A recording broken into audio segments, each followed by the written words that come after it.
We're joined by Mr. Romain Le Quiniou. He's Managing Director of Creative. Welcome, sir, and I hope I didn't mispronounce your name too badly. That's all perfect. Thank you. Thank you. Welcome to TVP World. So, could you lay out, as you see it, how the various pieces are playing out in France? By that I mean the results of the European Parliamentary elections, the snap election, and also the interaction between various political parties at the moment, not to mention, but please do mention, the protests. Yes, that's not an easy task, especially on a Saturday morning, right? I understand. I think that the problem is that we really don't know yet how it's going to happen and how it's going to finalize. The thing is, National Rally, the far right, won the European election. That's a certitude, which led President Macron to try a political gamble and to dissolve the National Assembly. What is sure is that the reason of Macron is not only this defeat, because he used to say that the European elections have European consequences. Well, this time it has also national consequences. So why did he dissolve? This is quite simple. The first reason is the defeat. And if you see the result of the National Rally, it's very high. It's the highest historically speaking. But the result from the far left is also very high. Basically, you have more than 50% of the voters that voted for extremes. So that was the first reason. The second reason has to be found into daily politics in France over the past 2 years. And it's basically the reason that Macron and his allies didn't have an absolute majority in the parliament, only a relative one, and it was very difficult for them to just work on a daily basis. It was very difficult to find agreements. It was very difficult to get all the votes passing. So that was not a comfortable situation, and I believe that President Macron saw an opportunity with this defeat to try something. Will it work? We don't know. So we're not quite clear what the outcome is that President Macron is seeking. Am I understanding you correctly? Yes, definitely. If you see the situation today, now you have President Macron and his allies trying to get ready as soon as possible for the elections. They are still grouped, but you have also different tendencies, different movements, and the goal for them now is to mobilize their electorate. Right. But even if they mobilize fully their electorate, they will not have the numbers, according to the poll at least, to form another majority, whether absolute or relative. Then you will have two other blocks, and we don't know yet if they will be united or not united. It seems that on the left, they have been able to do some alliance. They are calling it the Popular Front, so the Front Populaire, which is a reminder of the 30s politics in France. It was a difficult agreement. We know that divisions are still there between the left parties, and especially the far left. La France Insoumise is very much criticized, also his leader, for very extremist positions, for violence when it comes to the political speeches. And we will see how long they can remain united. And then you have the right, the far right, the National Bloc. And here it's very undecided if they will be united or not, probably on some local context, but not a general agreement. We saw that the National Rally is very high. It will be the first party in France. That's a certitude. There is no doubt about this, but probably, according to the polls again, they will not have an absolute majority. So they will need some votes. And we don't know if it will be enough to get the vote, for example, from Reconquête. The Reconquête party of Éric Zemmour is now into a meeting down. There are a lot of tensions, contradictory views and declaration. And then the Republicans. And we don't know if the Republicans will maintain their seat or not, to ally with whom, etc., etc. Understood. So quite a fragmented view between the political parties, and very little time for them to build their alliances. But what's happening on on the street. What is it that has led to such a high number of right-wing candidates being elected into the European Parliament? And do you think, I mean, what you said, we fully understand, but is that why they were also expecting a right-wing government to replace Macron's? Again, according to the polls, this is the most likely scenario if there is a majority. It's not Right. sure that we will have any majority. We can have a hung parliament, and this is probably a scenario that is going to materialize. But why the protest? First, I have to say that French protest.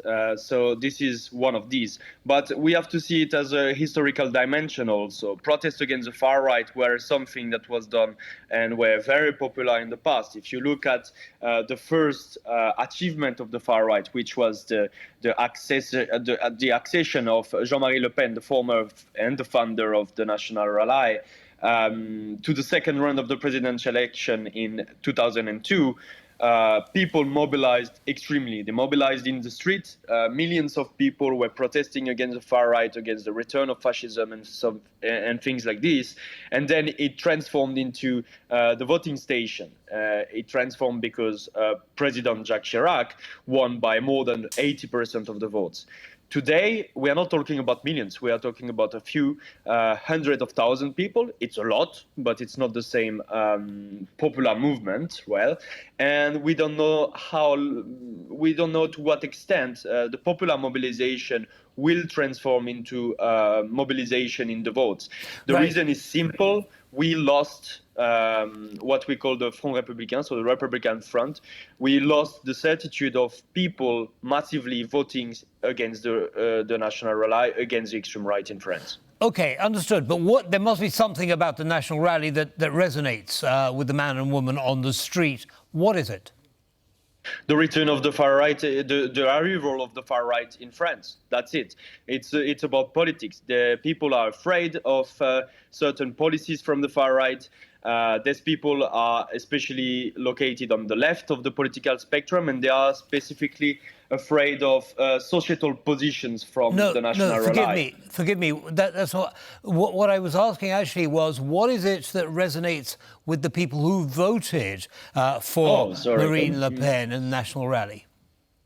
I think it's a frustration with the political system, and it's something that we've seen for a long time. They want to test something else, for the simple reason that they believe that the past few years, if not the past few decades, didn't bring anything to them when it comes to politics, didn't bring anything to them in terms of institutions, representation, but especially when it comes to money. And, you know, if you remember a few years ago, we had a massive protest in France, which were called Gilets jaunes, so the yellow jackets, and part of these people transformed the votes into National Rally. There was a lot of abstention before, and now there is a sort of mobilization for the far right. And what we used to see, a vote against the National Rally, is now transforming little by little with a vote against the system, and in this case against President Macron. What is striking in France over the past year or 2 years is that the voters, the electorate of Marine Le Pen, Jordan Bardella, and more generally the National Rally is extending. It means that now they are basically affecting more categories of ages, more categories of social economic background, as well as they are more spread when it comes to the French territory. So National Rally vote in France is not anymore something special. It's not anymore something that you can see among basically the poor socioeconomic classes from the south or from the extreme north. It's not anymore regions where you have basically people who have been affected by disindustrialization and something like this. It's a more massive vote. And then this is why we think, and the polls are showing, that there might be the possibility of a victory for the National Rally. Understood. So very briefly, in the last few minutes that we have left, how would you summarize the main policies, both national and international, of the National Rally? Well, the National Rally today at the domestic level is trying to push for more authority when it comes to, and more conservatism when it comes to societal policies. And when it comes to economy, they are defending, but it's not sure that they will adopt it and make it happen. They are defending social policies. So a very populist approach to economy, basically saying that if we go to power, if we obtain the power, we will give people money. When it comes to international relations, I think it's quite clear. Marine Le Pen and her allies, especially a few controversial figures within the National Rally, have defended for years and years and years pro-Russian positions. Of course, this position has been lowered over the past 2 years, but still, this is here, and we can hear this little music of pro-Russian positions when it comes to sanctions, when it comes to the war, and when it comes to basically trying to undermine the unity of Europe towards Ukraine and supporting Ukraine. So, if the National Rally is really going to have the power, if Marine Le Pen or Jordan Bardella are prime minister, I think we should be collectively afraid of the position of France when it comes to international relations, and in particular towards Ukraine. Right. OK, well, clearly that's something that many in the European Union wish to avoid, further fracturing of the European Union position on Russia, for example. Thank you very much indeed for coming along today, Mr. Le Quiniou, and I'll leave you to enjoy the rest of the Saturday on your own. Have a good day, sir. Thank you very much. Goodbye. Goodbye.